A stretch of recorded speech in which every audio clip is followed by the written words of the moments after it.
Next பார்த்தீங்கன்னா செல்லக்குட்டிக்கு car book பண்ணியிருந்தேன், robot car. So அதுதான் செல்லக்குட்டிக்கு கார். வாவ், ரொம்ப சூப்பரா இருக்கு பாருங்க. காரோட பிரைஸ் பாத்தீங்கன்னா 280 தாங்க. ரொம்ப சூப்பரா இருக்கு. இப்போ நம்ம இதுக்கு வந்து 3 பேட்டரி போட்டுடலாம். 3 பேட்டரி போட்டாச்சு. க்ளோஸ் பண்ணி நல்லா ஸ்க்ரூ வச்சு டைட் பண்ணிருங்க.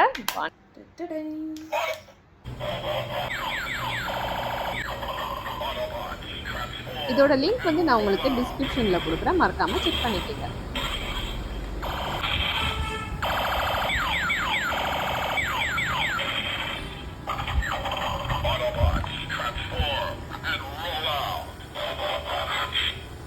சவுண்ட் கூட பயங்கரமா கேட்குதுல்ல.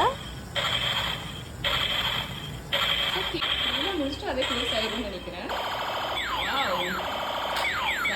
செம்மையா இருக்குல்ல இந்த ரோபோ கார் வந்து, செம்ம கியூட்டா இருக்கு. ஸோ முட்டி போட்டு நடக்கிற குழந்தைங்களுக்கு வந்து இது பிடிக்க ஓடி போயிடுவாங்க, அவ்வளோ சூப்பராக இருக்குது. மெயினாக இது வந்து எடுத்துடணுங்க. நம்ம ஆன் பண்ணிட்டீங்கன்னா இது எடுத்துருங்க, அப்போ தான் மூமெண்ட் இருக்கும். நான் வச்ச உடனே பார்த்தீங்கன்னா மூமெண்ட்டே இல்லை, என்னடா அது போக மாட்டேங்கன்னு பார்த்தா அப்புறமா தான் என் பையன் சொன்ன கீழே இந்த இது எடுத்துருங்கன்னு சொல்லிட்டு. ஸோ இது எடுத்தாச்சு, இப்போ நல்லா மூவ் ஆகும். ஓகே, யாருக்கும் கிஃப்ட் கொடுக்குறபடி இந்த மாதிரி வாங்கி கொடுக்கலாம். நம்ம பசங்களுக்கும் நல்லா என்ஜாய் பண்ணி விளையாடுவாங்க. ரொம்ப சூப்பராக இருக்குது, கலர்ஃபுல்லாக இருக்குது.